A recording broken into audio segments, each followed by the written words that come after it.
भक्तजनों, माताओं, बहनों, सादर जय श्री कृष्ण। आज हम आपको नवरात्रि के चौथे दिन की कथा सुनाने जा रहे हैं। चौथे दिन की जो अधिष्ठात्री देवी होती है उनका नाम है मां कुष्मांडा देवी। भगवती जगदम्बा परांबा ने कुष्मांडा का रूप धारण किया है और भगवती कुष्मांडा की जो कथा है वो नवरात्रि के चौथे दिन सुनना चाहिए तथा कुष्मांडा देवी का पूजन चौथे दिन करना चाहिए। भगवती कुष्मांडा की कथा को आप अंत तक जरूर सुनिएगा और अधिक से अधिक लोगों को शेयर भी करिएगा। गुरुर् ब्रह्मा गुरुर्विष्णु गुरुर्देवो महेश्वरा गुरुः साक्षात् परब्रह्म तस्मै श्री गुरुवे नमः। श्री अखंड मंडलाकारं व्याप्तं येन चराचरं तत्पदं दर्शितं येन तस्मै श्री गुरुवे नमः। नमो देव्यै महादेव्यै शिवायै शततं नमः। नमः प्रकृति भद्रायै निहिता प्रणता स्मृतां शरणागत दीनार्थ परित्राण परायणी सर्वस्यार्ति हरे देवी नारायणी नमोस्तुते। सर्वबाधा विनिर्मुक्तो धन धान्य सुतान्वितः मनुष्यो मत् प्रसादेन भविष्यति न संशयः।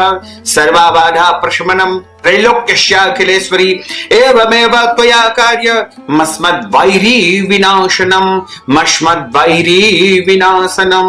बोलिए जगदम्बे मात की जय। सुरा संपूर्ण कलशम रुधिराप्लुत मेव च दधाना हस्त पद्माभ्याम कुष्मांडा शुभदास्तु मे। बोलिए कुष्मांडा माता की जय। मां दुर्गा के चौथे स्वरूप का नाम कुष्मांडा है। अपनी मंद हल्की हंसी द्वारा अर्थात अंड अर्थात ब्रह्मांड को उत्पन्न करने वाली, इनके कारण ही इनका नाम कुष्मांडा पड़ा। और मां भगवती परांबा जो ही इस ब्रह्मांड के उत्पत्ति करने के वाली है तथा इनका नाम भी कुष्मांडा इसीलिए हुआ है। नवरात्र पूजन के चौथे दिन भगवती कुष्मांडा के स्वरूप की उपासना तथा आराधना एवं पूजा की जाती है।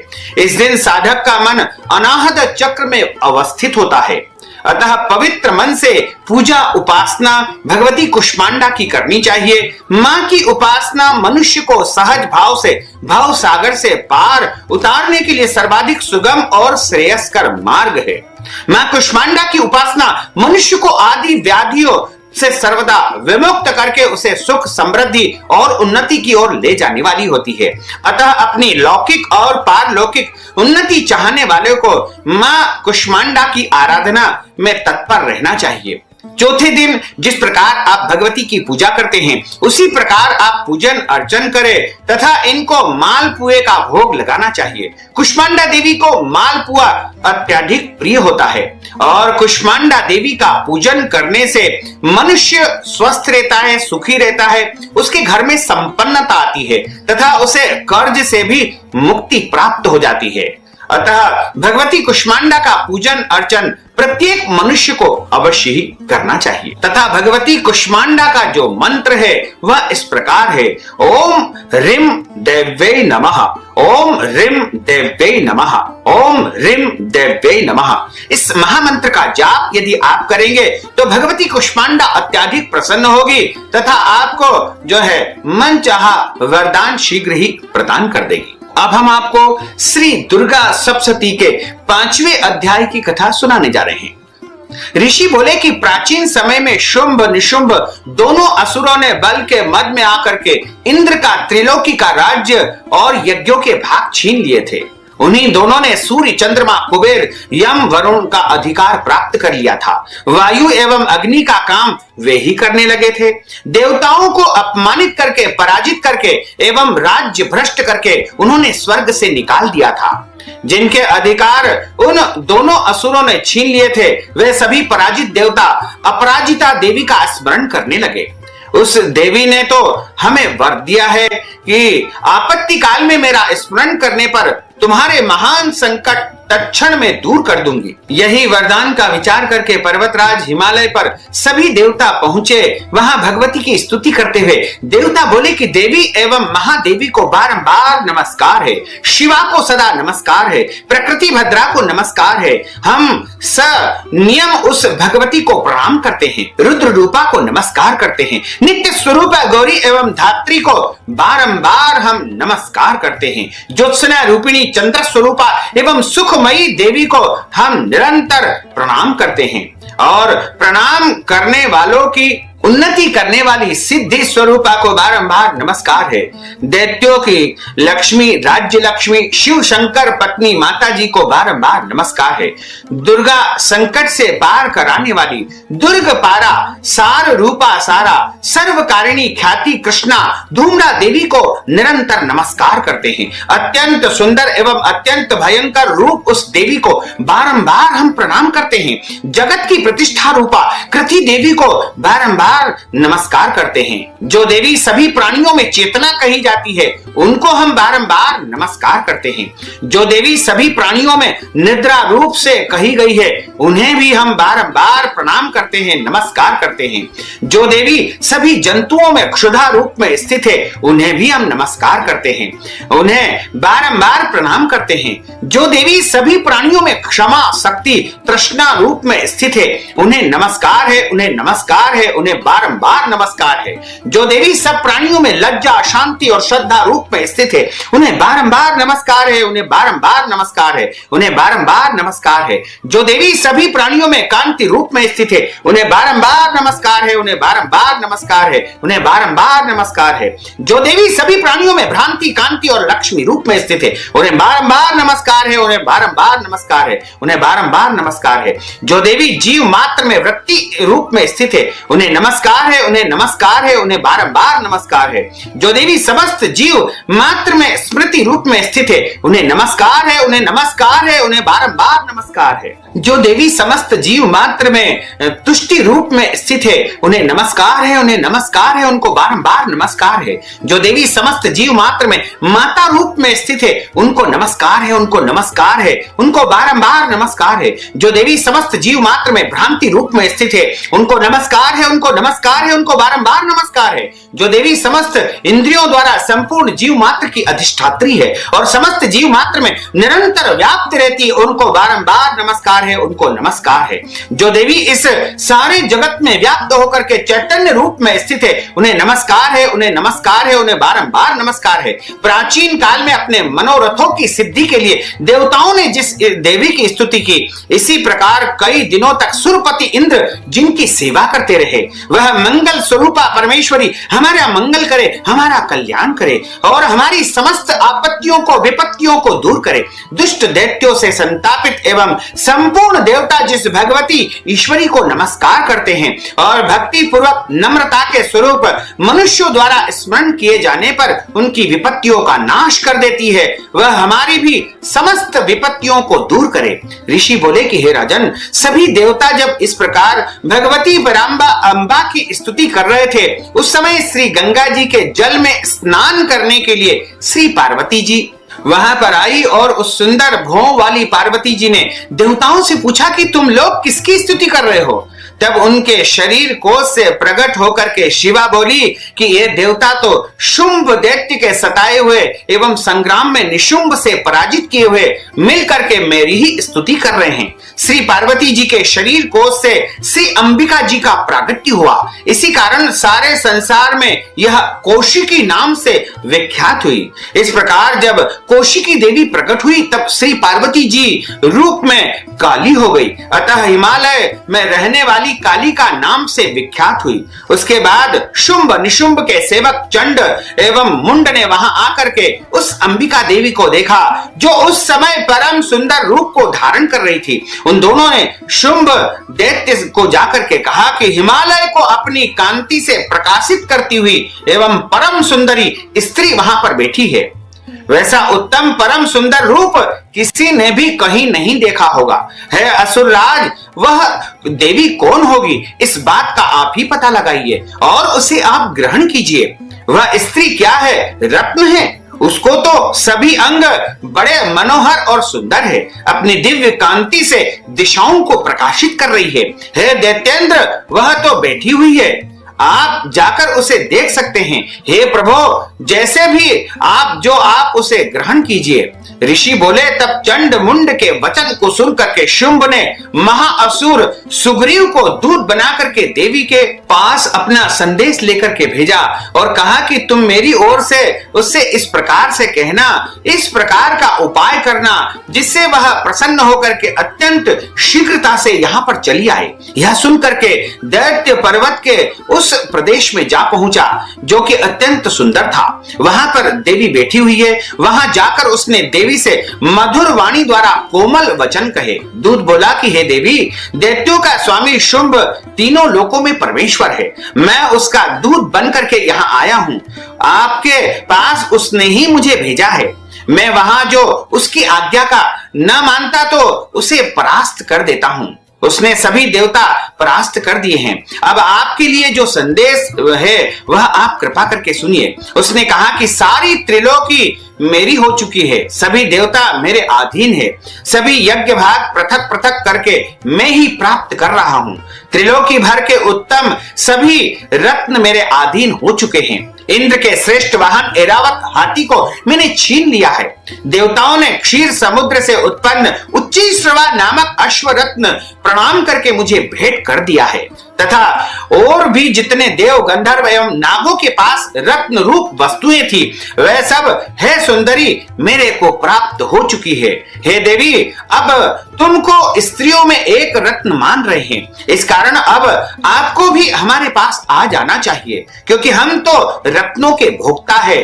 अब तुम्हारी इच्छा है मुझे अथवा मेरे पराक्रमी भ्राता निशुंभ को, इन दोनों में से किसी को वर लो क्योंकि तुम रत्न रूप हो। मेरे साथ विवाह कर लेने से तुम्हें अतुल ऐश्वर्य प्राप्त हो जाएगा, पूरा वैभव तुम्हें प्रदान कर दूंगा।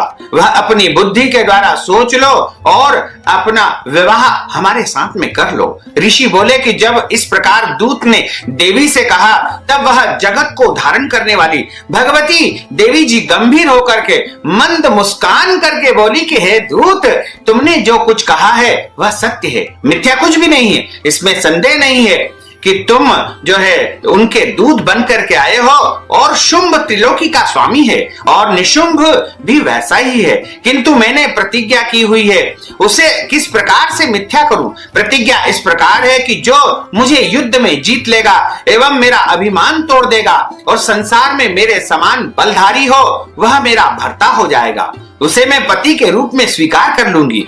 शुंभ आए अथवा महाअसुर निशुंभ आए, मुझे जीत करके मेरा शीघ्रता से पाणी ग्रहण कर सकता है। दूत बोला कि हे देवी, तुझे अभिमान है, इस प्रकार की बातें मेरे सामने कर रही हो। कहो भला कहीं त्रिलोकी में ऐसा कौन सा पुरुष है जो शुंभ और निशुंभ का सामना कर सकता है। सारे देवता तो दूसरों दैत्यों का सामना भी नहीं कर सकते हैं, तू तो स्त्री है और तू अकेली है। युद्ध भूमि में इंद्रादिक सभी देवता जिस शुंभ आदि दैत्यों के सामने ठहर नहीं सके हैं, भला तू स्त्री उनका सामना कैसे कर पाएगी। इस तरह तुम उनको युद्ध में नहीं जीत पाओगी और तुम मेरे साथ चलने के लिए तैयार हो जाओ, इसमें ही तुम्हारी प्रतिष्ठा रहेगी। अन्यथा जब वो तुम्हारे बालों को पकड़ करके घसीटते हुए ले जाएंगे तो तुम्हारा गौरव नष्ट हो जाएगा। देवी बोली कि हे दूत, इसमें कोई संशय नहीं है कि शुंभ निशुंभ बलवान है, दोनों पराक्रमी है, पर मैं क्या करूं। प्रतिज्ञा करने से पहले यह बात मैंने विचार नहीं की थी, मैंने सोचा नहीं था। अब तुम जाकर के असुर राज को मेरी यह बातों को बता दो, फिर उसे जो उचित लगे वह करे, मुझे कोई परेशानी नहीं है। इस प्रकार श्री दुर्गा सप्तशती के 5वें अध्याय की कथा का यहाँ पर समापन होता है। अब हम आपको 6ठे अध्याय की कथा भी सुनाने जा रहे हैं। ऋषि बोले कि मां भगवती जगदम्बा की इस प्रकार बात को सुनकर के दूत क्रोध से लाल होकर के लौट आया। फिर दैत्यराज को विस्तार से सारी बातें उसने सुना दी। दूत के वचन सुनते ही दैत्यराज क्रोध से भर गया। दैत्यों के सेनापति धूम्रलोचन से बोला कि हे धूम्रलोचन, तुम देर मत करो, अपनी सेना के साथ वहां जाकर के उस दुष्टा के केस को पकड़ करके बलपूर्वक घसीटते हुए यहाँ जल्दी से ले आओ। उसकी रक्षार्थ यदि कोई वहां दूसरा उपस्थित हो, चाहे वो देवता हो, यक्ष हो, गंधर्व हो, कोई भी हो, उसे मार डालना। ऋषि बोले, आज्ञा पाते ही धूम्रलोचन दैत्य 60,000 दैत्यों की महाभयंकर राक्षसों की सेना को लेकर के शीघ्र ही वहां से चल पड़ा। वहां पहुंचकर उसने हिमालय पर विराजमान देवी की ओर देखा और ऊंची आवाज में बोला, अरे तू शुंभ निशुंभ के पास चल। यदि अभी भी प्रसन्नता पूर्वक मेरे स्वामी के पास नहीं चलेगी तो याद रखना, तुझे बालों को पकड़ करके घसीटते हुए बलपूर्वक यहां से ले जाऊंगा। देवी बोली कि इसमें संशय नहीं है कि तुम्हें दैत्येश्वर ने भेजा है, तुम स्वयं भी बलवान हो, बड़ी भारी सेना के साथ में यहाँ पर आए हो, इस प्रकार की दशा में मुझे बलपूर्वक ले चलोगे, फिर मैं तुम्हारा क्या कर सकती हूँ। ऋषि बोले कि जब इस प्रकार का उसे उत्तर मिला तो धूम्रलोचन असुर देवी की ओर दौड़ा। तब तो देवी अंबिका जी ने हुंकार के शब्द से उसे भस्म कर दिया। फिर तो असुरों की क्रोध से आई हुई बड़ी सेना तथा अंबिका जी ने दूसरे पर जो है तीक्ष्ण बाण फरसे आदि बरसाना आरंभ कर दिए। इधर देवी जी का वाहन सिंह भी कुपित होकर के भयंकर नाद करता हुआ अपने बाल छटपटाता हुआ असुरों की सेना पर उछल पड़ा। उस सिंह ने कुछ असुरों को पंजों से मार डाला एवं कुछ को जो है जबड़ों तथा कई महाअसुरों को नीचे पटक कर दांतों दाढ़ों से विदीर्ण करके मार डाला। कितने एक दैत्यों को तो केसरी ने नाखूनों से पेट फाड़ डाले, कितने एक दैत्यों को तो तल प्रहार करके उनके सिर धड़ से अलग करके मार डाले और अन्य की भुजाएं सिर आदि उसने काट डाले। इस प्रकार उनको छिन्न भिन्न कर दिए। कितनों के पेट फाड़ फाड़ करके गले के बाल फटखटाते हुए सिंह ने रुधिर पान कर लिया। अत्यंत कुपित हुए देवी जी के वाहन बलवान सिंह ने क्षण भर में ही दैत्यों की सेना क्षय कर दी। देवी जी ने उस असुर धूम्रलोचन को मार डाला। देवी जी के वाहन सिंह ने सारी सेना का नाश कर दिया। शुंभ ने जब यह सुना तो उसे बड़ा क्रोध आया और उसके क्रोध का पारा चढ़ गया और उसके होंठ कांपने लगे। झट शुंभ ने चंड तथा मुंड दोनों दैत्यों को आज्ञा दी कि जाओ उसके बाल खींच करके और उसको यहां पकड़ करके ले आओ। यदि इस प्रकार लाने में तुम लोगों को संशय हो तो उससे युद्ध करना।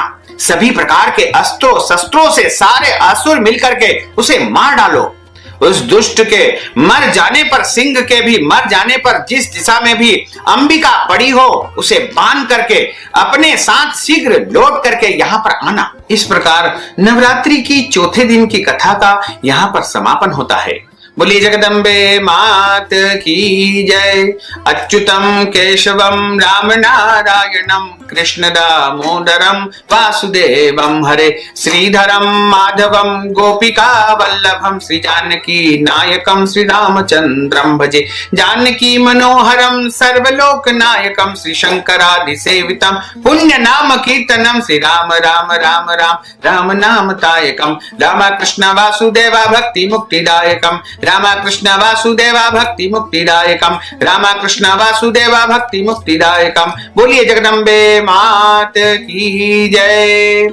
भक्तजनों, माताओं बहनों, आपने जो ज्ञानवर्धक कथा सुनी है, कथा सुनने के बाद यदि आप कथा का संपूर्ण पुण्य फल प्राप्त करना चाहते हैं या मंत्र जाप अनुष्ठान पूजन पाठ संपन्न करवाना चाहते हैं या फिर कन्या भोजन के निमित्त दान स्वरूप धन राशि आप यदि प्रदान करना चाहते हैं तो हमारे पेटीएम के माध्यम से, गूगल पे के माध्यम से, फोन पे के माध्यम से या अकाउंट नंबर के माध्यम से सीधे सीधे धन राशि आप हमें पहुंचा करके महापुण्य लाभ प्राप्त कर सकते हैं। साथ ही आपसे अनुरोध है कि इस ज्ञानवर्धक वीडियो को अधिक से अधिक लोगों को शेयर करिएगा, लाइक करिएगा, कमेंट करिएगा और यदि अभी तक आपने सब्सक्राइब नहीं किया तो अभी और इसी समय सब्सक्राइब अवश्य कर लीजिए। आपको और आपके परिवार को।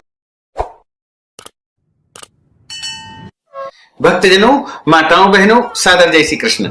आज हम आपको शारदीय नवरात्रि की तीसरे दिन की कथा सुनाने जा रहे हैं। तीसरे दिन की अधिष्ठात्री देवी होती है चंद्रघंटा देवी। मां चंद्रघंटा देवी जो कि शत्रुओं का विनाश करने वाली है। तो आपसे अनुरोध है कि इस कथा को अंत तक जरूर सुनिएगा और अधिक से अधिक लोगों को शेयर भी करिएगा ताकि माता के सभी भक्त मां का आशीर्वाद प्राप्त कर सके। चंद्र घंटा देवी जो कि शत्रुओं का विनाश करने वाली है तथा मनुष्य के जीवन के समस्त संकट और कष्ट को हरण करने वाली है। भगवती परांबा जगदम्बा ने शत्रुओं का विनाश करने के लिए चंद्र घंटा का स्वरूप धारण किया है। बोलिए चंद्र घंटा माता की जय, जगदम्बे मात की जय। गुरुर् ब्रह्मा गुरुर्विष्णु गुरुर्देवो महेश्वरा, गुरु साक्षात् परब्रह्म तस्मै श्री गुरुवे नमः। श्री अखंड मंडलाकारं व्याप्तं येन चराचरं तत्पदं दर्शितं येन तस्मै श्री गुरुवे नमः। नमो देव्यै महादेव्यै शिवायै शततं नमः। नमः प्रकृते भद्राय निहतः प्रणता स्मतां। शरणागत दीनार्थ परित्राण परायणी सर्वस्यार्ति हरे देवी नारायणी नमोस्तुते। सर्वबाधा विनिर्मुक्तो धन धान्य सुतान्वितः मनुष्यो मत्प्रसादेन भविष्यति न संशयः। सर्वबाधा प्रशमनं त्रैलोक्यस्य अखिलेश्वरी एवमेव त्वया कार्यमस्मद्वैरी विनाशनम्। सर्वमंगलमांगल्ये शिवे सर्वार्थ साधिके शरण्ये त्र्यंबके गौरी नारायणी नमोस्तुते, नारायणी नमोस्तुते। बोलिए जगदम्बे मात की जय। चंद्र घंटा माता की जो कथा है वह इस प्रकार आती है। तीसरे दिन की जो कथा है उसमें चंद्र घंटा की कथा के अलावा दुर्गा सप्तशती के तीसरे और चौथे अध्याय की कथा भी हम आपको सुनाने जा रहे हैं। पिंडज प्रवरारूढ़ा चंडकोपास्त्र कैर्युता प्रसादम तनुते मह्यम चंद्र घंटे विष्टुता।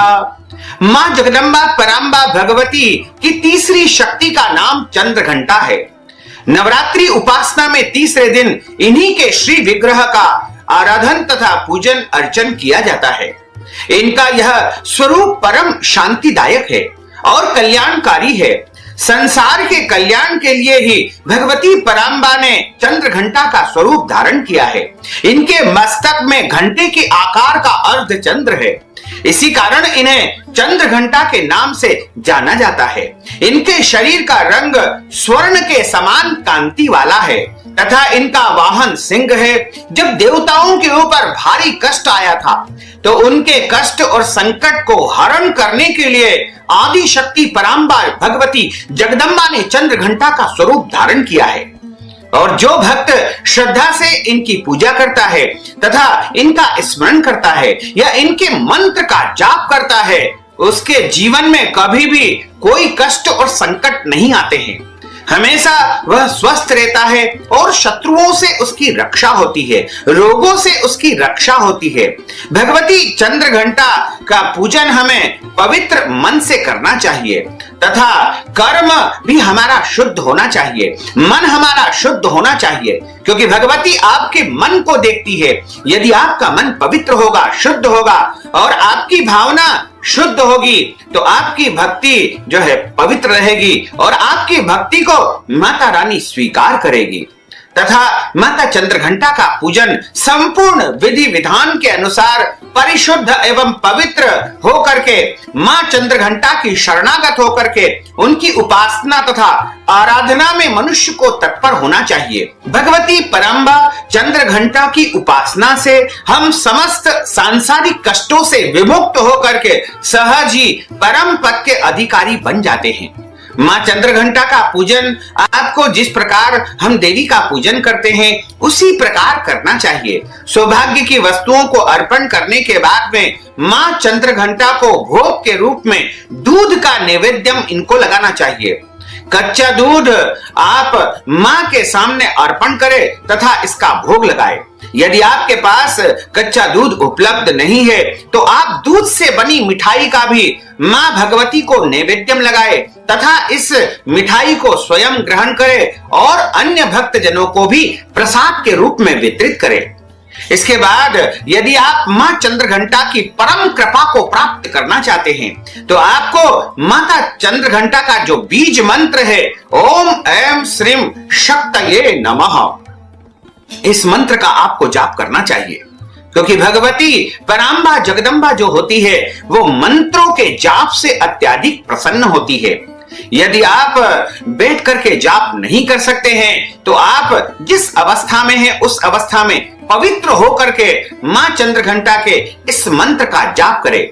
ओम ऐं श्रीं शक्तये नमः, ओम ऐं श्रीं शक्तये नमः, ओम ऐं श्रीं शक्तये नमः। श्री दुर्गा सप्तशती के तीसरे अध्याय की कथा का अब प्रारंभ होता है। ऋषि बोले कि महाअसुर चिक्षुर सेनापति ने जब देखा कि यह सेना तो इस प्रकार मारी जा रही है, तब उसे बड़ा क्रोध उत्पन्न हो गया। स्वयं ही वह अंबिका के साथ में युद्ध करने के लिए तैयार हो गया। युद्ध में जाकर के उसने देवी पर बाणों की इस प्रकार वर्षा की जैसे मेघ सुमेरु पर्वत की चोटी पर जलधारा बरसा रहा हो। तब देवी ने उसके बाण समूह को खेल खेल में ही काट दिया। फिर बाणों द्वारा उसके सारथी तथा घोड़ों को भी मार डाला। फिर झटपट उसका धनुष और ऊंची लहराती ध्वजा काट करके गिरा दिए। जब उसका धनुष कट चुका था तब अपने बाणों से उसके अंग बींध डाले। जिसका सारथी एवं घोड़े मर चुके हैं और धनुष भी कट चुका था, तब वह बिना रथ पैदल ही तलवार ढाल लेकर के मां जगदम्बा देवी की ओर दौड़ा। तेज तलवार से सिंह पर जाते ही उसने प्रहार कर दिया। फिर देवी जी की वाम भुजा पर बड़े जोर से उसने प्रहार किया। हे राजन, जो ही उसकी तलवार देवी की भुजा पर पहुंची त्यों ही वह तलवार टूट गई। फिर तो असुर ने क्रोध से आंखें लाल लाल करके शूल पकड़ लिया और भद्रकाली जी पर उस दैत्य ने उस शूल पर जो है डाल दिया और वह शूल इस प्रकार चमका जैसे कि आकाश में सूर्य मंडल गिर रहा हो। देवी जी ने अपनी ओर आते हुए शूल को देख करके उस पर अपना शूल चला दिया, जैसे वह शूल सैकड़ों टुकड़े होकर के गिर गया और साथ में उस चिक्षुर महादैत्य के भी प्राण निकल गए। जब महिषासुर का महाबलवान सेनापति मारा गया तब देव शत्रु चामर हाथी पर सवार होकर के वहां आ पहुंचा। आते ही उसने अंबिका देवी पर शक्ति का प्रहार किया। श्री देवी जी ने हुंकार द्वारा ही मार करके उसे तेजहीन करके नीचे की ओर गिरा दिया। अपनी शक्ति को गिरा हुआ देख करके चामर को बड़ा क्रोध आया और उसे शूल का प्रहार कर दिया। शूल को भी देवी जी ने बाणों द्वारा टुकड़े टुकड़े करके मार गिराया। तब सिंह भी उछल करके हाथी के मस्तक पर चढ़ बैठा। फिर दैत्य के साथ भुजा युद्ध करने लगा। वे दोनों परस्पर लड़ते लड़ते उस हाथी के नीचे पृथ्वी पर आ गए। भयंकर प्रहारों से परस्पर युद्ध करने लगे। तब बड़े वेग से सिंह ऊपर को उछला। ऊपर आकाश से नीचे की ओर गिरते गिरते पंजों के प्रहार से दैत्य चामर का सिर धड़ से पृथक कर डाला। देवी जी ने शिला एवं वृक्ष आदि से युद्ध में उदग्र को मार डाला। फिर कराल को भी दांत मुक्ता एवं थप्पड़ों के प्रहार द्वारा मार गिराया। क्रोध परिपूर्ण देवी ने गदा की चोटों से उद्यत का चूर चूर कर दिया। भिंडीपाल शस्त्र द्वारा वाष्कल तथा बाणों द्वारा अंधक एवं ताम्र को यमधाम शीघ्र ही पहुंचा दिया। तीन नेत्रधारिणी परमेश्वरी ने उग्रास्य उग्रवीर महाहनु नाम के दैत्यों को त्रिशूल द्वारा मार दिया। तलवार से विडाल का सिर धड़ से अलग कर दिया। दुर्धर दुर्मुख इन दोनों को बाणों द्वारा यमपुरी माता ने पहुंचा दिया। इस प्रकार अपनी सेना का नाश होता देख करके भैंसे का रूप बना करके महिषासुर उन गणों को डराने लगा। कुछ एक गणों पर अपने थुथुनों से प्रहार किया, दूसरों पर खुरों से प्रहार करने लगा। किन्हीं को पूंछ से ताड़ा एवं दूसरों की सिंगों से फाड़ा। कुछ वेग द्वारा दूसरों को सिंहनाद द्वारा घूमने से अन्यों को श्वास वायु द्वारा पृथ्वी पर गिराया गया।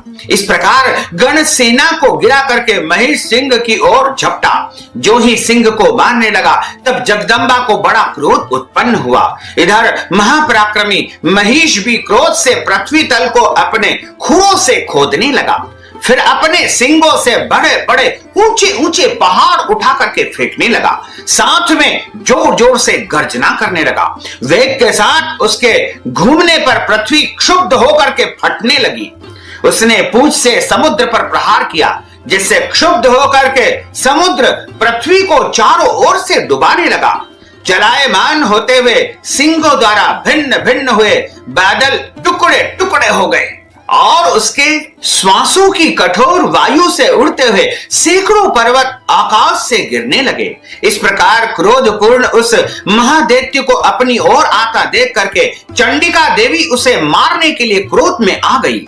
कुपिता देवी ने उसकी ओर पाश फेंका, उसके द्वारा उस दैत्य को बांध लिया गया। तब तो उस महायुद्ध में बंधे हुए उस दैत्य ने अपना महिष भैंसे का रूप त्याग कर दिया, झटपट सिंह के रूप में वह आ गया। जो ही चंडिका उसका सिर काटने लगी तब तो वह तलवार हाथ में लिए पुरुष दिखाई देने लगा। तब शीघ्रता से तलवार ढाल वाले उस पुरुष को अपने बाणों से देवी ने बीन डाला।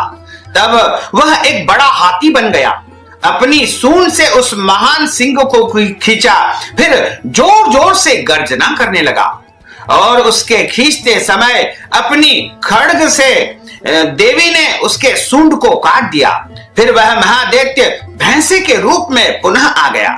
इस प्रकार चराचर त्रिलोकी को वह सताने लगा। उस समय जगत माता चंडिका क्रोध में आकर के फिर उत्तम मधुपान करने लगी, यानी जगदम्बा शहद पीने लगी। लाल लाल नेत्र करके जोर जोर से जगदम्बा हंसने लगी। वह दैत्य भी बल पराक्रम के मद में उत्पन्न होकर के जोर जोर से गर्जना करने लगा। अपने सिंगों से उठा उठा करके पहाड़ देवी की ओर वह फेंकने लगा। बड़े बड़े पहाड़ देवी की ऊपर वह फेंकने लगा। देवी जी ने अपने बाणों के समूह से उसके फेंके हुए पर्वतों को चूर चूर कर दिया। तब सुरापान के मद के कारण लाल लाल मुख वाली चंडिका भगवती जगदम्बा ने कुछ अस्त व्यस्त शब्द कहा। देवी जी बोली कि है मूर्ख, है मूढ़, जब तक मैं मधुपान कर लूं जब तक तू क्षण भर के लिए गर्जना कर ले। मेरे द्वारा संग्राम भूमि में तेरा वध हो जाने पर शीघ्र ही देवता भी गर्जना करेंगे, क्योंकि तेरा वध मैं शीघ्र ही करने जा रही हूं। इस प्रकार ऋषि बोले कि देवी जी कह करके उस महादैत्य पर चढ़ गई। पांव से उसको दबा करके दैत्य के कंठ पर त्रिशूल से माता ने आघात कर दिया। देवी जी के पांव से दबे हुए उस दैत्य ने अपने मुख से बाहर निकलने का प्रयत्न दूसरे रूप में किया। अभी आधा निकला था कि देवी जी ने अपने पराक्रम द्वारा वहीं पर उसे रोक दिया। आधा निकल कर भी उस दैत्य ने युद्ध करना आरंभ कर दिया। तब मां जगदम्बा ने अपनी तलवार निकाली और उसका सिर काट करके नीचे की ओर गिरा दिया। दैत्य सेना हाहाकार करने लगी। तब उस सारी सेना को देवी जी ने नष्ट कर दिया। सभी देवता अत्यंत प्रसन्न हो गए, मंत्र मुग्ध हो गए। दिव्य महर्षियों के साथ में देवता लोगों ने मां भगवती जगदम्बा पराम्बा की स्तुति की और गंधर्वराज गायन करने लगे, अप्सराएं नृत्य करने लगी। पूरे ब्रह्मांड में खुशियां ही खुशियां फैल गई कि महादैत्य मारा गया है, महादैत्य मारा गया है। इस प्रकार दुर्गा सप्तशती की जो तीसरे अध्याय की कथा है वो यहाँ पर समापन होती है। अब हम आपको चौथे अध्याय की कथा का श्रवण करवाने जा रहे हैं। ऋषि बोले कि अत्यंत पराक्रमी उस दुर्मात्मा महिष के एवं उसकी सेना के देवी जी द्वारा मारे जाने पर इंद्र आदि देवतागण अपनी वाणियों द्वारा मां भगवती पराम्बा की स्तुति करने लगे। जिस देवी जी ने अपनी शक्ति से सारे जगत को व्याप्त कर लिया है तथा जिसका स्वरूप सभी देवताओं की शक्तियों का समूह है, सभी देवता एवं महर्षि जिनकी पूजा करते हैं, उस अंबिका देवी को हम बारंबार नमन करते हैं, उनको प्रणाम करते हैं। हे भगवती हमारी रक्षा करो, संपूर्ण संसार का आप कल्याण करो। हे भगवती आपके कल्याण स्वरूप को हम बारंबार नमन करते हैं। आपके अतुल प्रभाव को एवं बल को भगवान शेषनाग ब्रह्मा तथा हरि भी नहीं जान पाते हैं, तो हम साधारण मनुष्य आपको कैसे जान सकते हैं। वही चंडिका देवी सारे जगत के पालन के लिए अमंगल के भय के नाश का विचार करती है। जो श्री स्वरूपिणी पुण्यात्माओं के घरों में तो लक्ष्मी स्वरूपा है तथा पापियों के घर में दरिद्रता, पवित्र बुद्धि वालों के हृदय में बुद्धि, श्रेष्ठ पुरुषों के यहाँ श्रद्धा, कुलीन मनुष्यों में लज्जा स्वरूपिणी है। इस प्रकार की है देवी जी, हम आपको बारंबार नमन करते हैं, आपको हम बारंबार प्रणाम करते हैं। हे भगवती आप विश्व का पालन करो। हे मातेश्वरी, हे जगदम्बा, हे पराम्बा, आपके इस अचिंत्य स्वरूप का असुरों के क्षय करने के लिए अवतार हुआ है तथा आपके महान पराक्रम का एवं देवता तथा असुरों के सामने संग्राम में किए हुए आपके अद्भुत चरित्रों का वर्णन हम किस प्रकार कर सकते हैं। हे भगवती, आप संपूर्ण जगत का कारण हो। सत्व, रज, तम इन तीनों गुणों वाली देवी हो आप, और आप अज्ञेय हो। दोषों के कारण हम लोग आपको जान ही नहीं सकते हैं। हम तो क्या, भगवान विष्णु, भगवान शिव तथा ब्रह्मा भी आपका पार नहीं पा सकते हैं। आप सबकी आश्रय दाता हो एवं आप आज्ञा हो, आप अव्याकृता हो, आप परा प्रकृति हो। हे देवी जी, सभी यज्ञों में जिसके उच्चारण करने से सभी देवता तृप्त होते हैं, आप ऐसा अचिंत्य महाव्रत स्वरूप हो और संपूर्ण दोषों से रहित हो। इंद्रियों को वश में करने वाले, तत्व को ही सार जाने वाले मोक्षार्थी मुनि जन जिसका अभ्यास करते हैं, वह देवी भगवती पराविद्या आप ही हो। आप शब्द स्वरूपा हो। परम पवित्र ऋग्वेद, यजुर्वेद एवं मनोहर उद्गीत के पाठों से युक्त सामवेद का आप विधान हो। आप वेदत्रयी देवी हो। 6 गुणों से आप संपन्न भगवती हो। सभी शास्त्रों का ज्ञान कराने वाली आप देवी हो। आप मेधा हो। दुर्गम संसार रूप सागर से पार उतारने वाली नौका रूप देवी दुर्गा आप हो। आप असंग हो। कैटभ दैत्य के शत्रु विष्णु भगवान के वक्षस्थल में निवास करने वाली आप लक्ष्मी स्वरूपा हो एवं चंद्रमा को मस्तक पर धारण करने वाले भगवान शंकर से सम्मानित आप ही गौरी हो। यद्यपि आपका मुख सुंदर तथा परिपूर्ण चंद्रमा के बिंब का अनुकरण करने वाला एवं निर्मल मंद मुस्कान से शोभित है। इस प्रकार के निर्मल मंद मुस्कान से शोभित चंद्रमुख को देख करके क्रोध से परिपूर्ण महिषासुर ने झट ही आप पर प्रहार किया। यह अद्भुत बात है।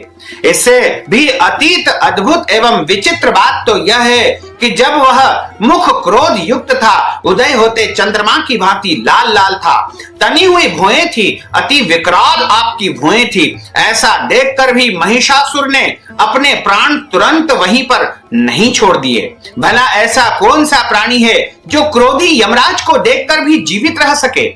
हे देवी जी, आप प्रसन्न हो। सर्वदा उन्नति दाता देवी जी, आप जिन पर प्रसन्न है वे ही सभी देशों में आदर पाते हैं। उन्हें ही धन तथा यश की प्राप्ति होती है। हे जगदम्बा, हे भगवती, हे देवी जी, आपकी कृपा से उसे स्वर्ण लाभ होता है। इसी प्रकार आप तीनों लोकों में फल देने वाली है।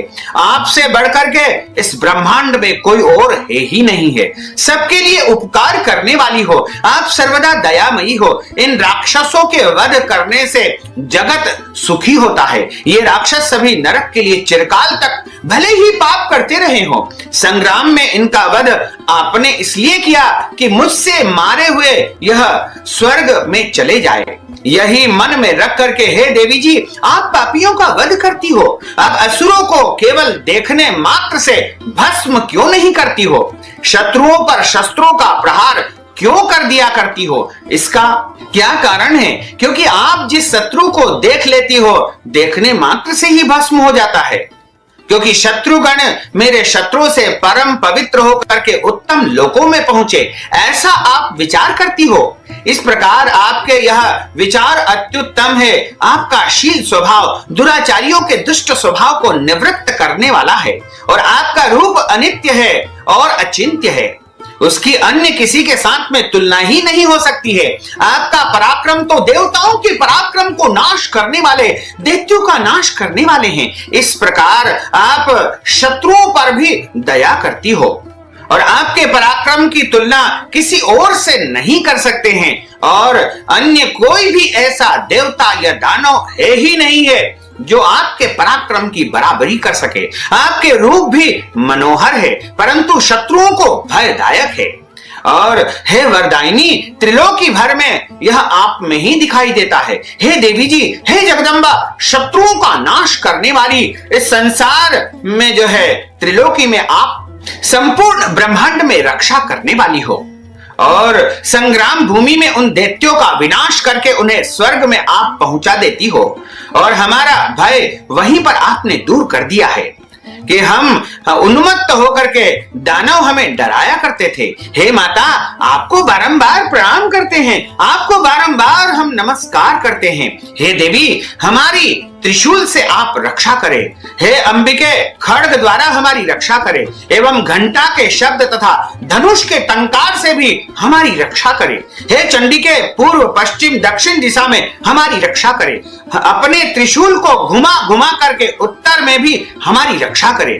ऋषि बोले, इस प्रकार देवी जी की देवताओं ने स्तुति की और नंदन वन में उत्पन्न हुए फूलों तथा गंध चंदन आदि से जगत की माता पराम्बा भगवती जगदम्बा की पूजा की। सभी देवताओं ने भक्ति पूर्वक दिव्य धूपों द्वारा उनका अर्चन किया। फिर भगवती को बारंबार प्रणाम करने लगे, बारंबार नमन करने लगे। तब देवी प्रसन्न मुख होकर के उन देवताओं से बोली कि हे सभी देवताओं, अपनी अभिलाषा के अनुसार आप सब हमसे वरदान प्राप्त कर सकते हो। आप वर मांगो, मैं आप सभी की स्तुति से अत्यधिक प्रसन्न हूं। तब देवता बोले कि हे भगवती, आपने तो हमारी सभी मनोकामनाएं पूर्ण कर दी है, कुछ भी बाकी नहीं रहा है। हमारे इस महिषासुर शत्रु का आपने वध कर दिया है। फिर भी यदि आप प्रसन्नता पूर्वक हमें वरदान देना चाहती हो तो हे माता, यह वर दीजिए कि जब जब भी हम आपको याद करें, आपका स्मरण करें, तब तब हमारी बड़ी से बड़ी जो है विपत्तियां समाप्त हो जाए और बड़े से बड़ा संकट भी हमारा समाप्त हो जाए। हे प्रसन्न वदने मातेश्वरी, जो भी मनुष्य इन स्तुतियों द्वारा आपकी स्तुति करे उसे धन, रिद्धि, सिद्धि, वैभव, सभी प्रकार का सुख आप प्रदान करें। हे अंबिके, हम पर आप सदा प्रसन्न रहिए। ऋषि बोले कि राजन, जब देवताओं ने अपने तथा जगत के कल्याण के लिए इस प्रकार वरदान मांगा, तब भगवती पराम्बा जगदम्बा ने उन्हें तथास्तु कह करके भद्रकाली वहां से तुरंत ही अंतर ध्यान हो गई। हे राजन, पूर्व काल में तीनों लोकों का हित चाहने वाली देवी का देवताओं के शरीर से जैसे प्रागट्य हुआ, वह कथा मैंने तुम्हें सुनाई है। बोलिए जगदम्बे मात की जय। अच्युतम केशवम राम नारायणम कृष्ण दामोदरम वासुदेवम हरे श्रीधरम माधवम गोपिका वल्लभम श्री जानकी नायकम श्री रामचंद्रम भजे जानकी मनोहरम सर्वलोक नायकम श्री शंकराधिसेवितम पुण्य नाम कीर्तनम श्री राम राम राम राम राम नाम तायकम राम कृष्ण वासुदेवा भक्ति मुक्तिदायकम राम कृष्ण वासुदेवा भक्ति मुक्तिदायकम राम कृष्ण वासुदेवा भक्ति मुक्तिदायकम। बोलिए जगदम्बे मात की जय। भक्तजनों, माताओं बहनों, आपने जो ज्ञानवर्धक कथा सुनी है, कथा सुनने के बाद यदि आप दान स्वरूप धन राशि प्रदान करना चाहते हैं या अपने परिवार के लिए अनुष्ठान पूजन पाठ मंत्र जाप कराना चाहते हैं या अपनी ओर से कन्या भोजन आप करवाना चाहते हैं, तो आप हमारे पेटीएम के माध्यम से, गूगल पे के माध्यम से, फोन पे के माध्यम से धन राशि हमें प्रदान करके महापुण्य प्राप्त कर सकते हैं। साथ ही आपसे अनुरोध है कि इस ज्ञानवर्धक वीडियो को अधिक से अधिक लोगों को शेयर करिएगा, लाइक करिएगा, कमेंट करिएगा और यदि अभी तक आपने सब्सक्राइब नहीं किया तो अभी और इसी समय सब्सक्राइब अवश्य कर लीजिए। आपको और आपके पूरे परिवार को सादर जय श्री कृष्ण, सादर धन्यवाद।